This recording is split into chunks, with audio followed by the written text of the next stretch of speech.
Something remarkable just happened. A speech that showed Mark Carney's sharp humor, quiet strength, and rising global influence. It wasn't just about policy, it was about power. With one clever joke aimed at Donald Trump, Carney had the crowd laughing, then quickly turned serious, warning that Canada will no longer be underestimated. While Trump talks about control, Carney made it clear he's the one truly shaping the game. This wasn't a response. It was a declaration that Canada will chart its own course. And I'd suggest that over the course of the last year that we've learned three big lessons, or been reminded of three big lessons. And the first, and this room knows this lesson, you live it, we have to focus on what we can control. We can't control, I can't control Donald Trump, I gotta tell you. Actually, I can't let him think I'm controlling him is maybe a better way to do it. You never know. You never know what's going to come next. But he did upgrade me to president, so I'm okay with that. I'm all right with that. Got a ring. Don't tell the Governor General, don't tell King Charles, but I'm going to keep that going.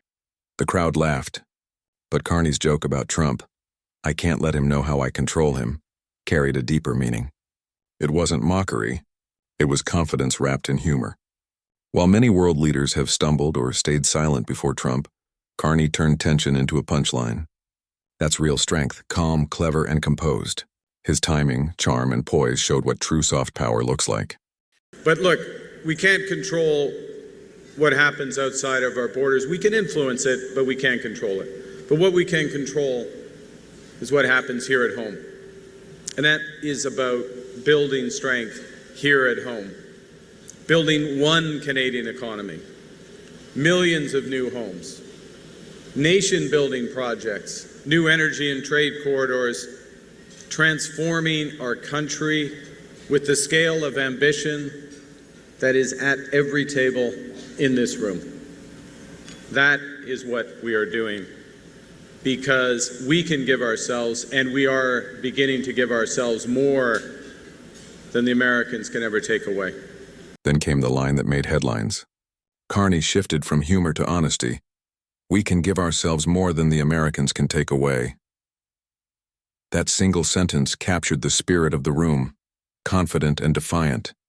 It wasn't about picking a fight with Trump, but about reclaiming Canada's respect and independence. He spoke of cutting taxes for working families, helping first-time homebuyers, and protecting manufacturing jobs. It was classic Carney, bold on the world stage but grounded in the lives of ordinary Canadians. Now,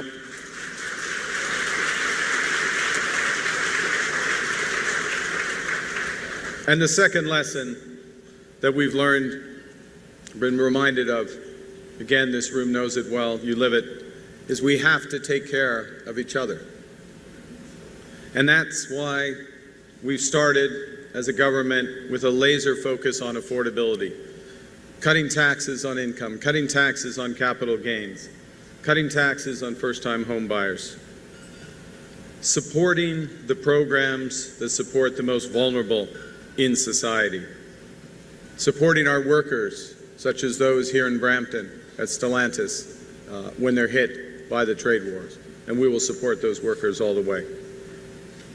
Now, the third lesson is we also have to look out for ourselves.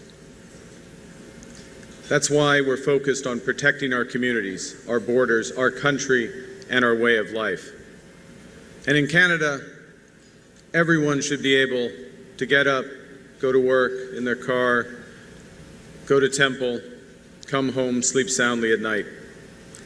And not to say that we need to make some change. Then came the biggest moment of the night. Carney announced major steps to boost Canada's security, 1,000 new border officers and 2,000 new RCMP recruits. It wasn't talk. It was action. He made it clear that Ottawa's job isn't to run city police, but to protect the nation from smuggling, organized crime, and foreign interference. In a world full of rising tensions, his message was clear. Canada will stand on its own. While Trump says America first, Carney is showing that Canada can put itself first too. So that's true everywhere. And we've made some announcements in the last few days, and if you'll indulge me, well, it's too late. I'm up here, the microphone's on, I'm going to plow through.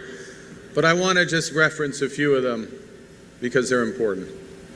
And they're about making our communities safer. You know, the federal government doesn't patrol the streets. We're not the OPP. We're not the Peel Regional Police. But what we are responsible for is protecting our borders. So we're adding 1,000 more border guards. I was at Niagara Falls announcing that today.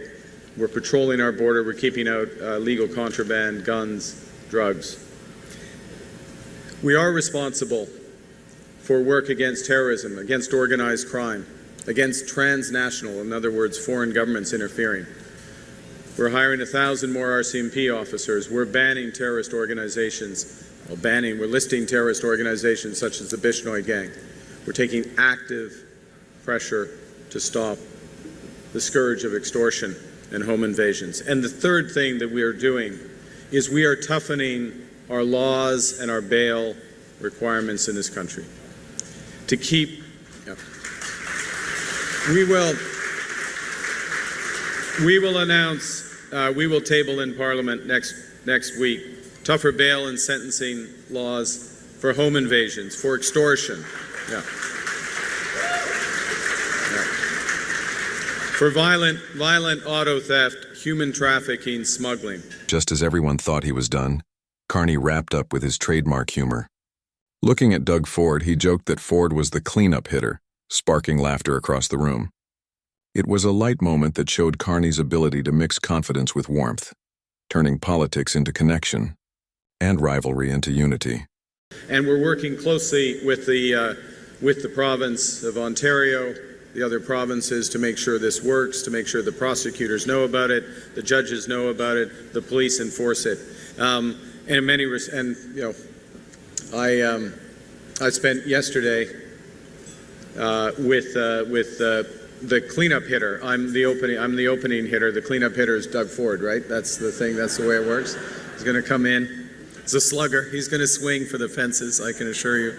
But I spent yesterday, and part of it was talking through this about how do we make this work? How do we make it tough enough, and how do we make it work? And we are going to make it work because that's what you deserve. Now, from his sharp jokes about Trump to his firm message to Washington, from promises to workers to his light-hearted moment with Doug Ford, Carney's speech showed why he's redefining leadership in Canada. He's confident but not arrogant, strong yet composed, and funny without losing focus. In a world full of noise and slogans, that balance makes him stand out. Carney isn't reacting to global events, he's shaping them.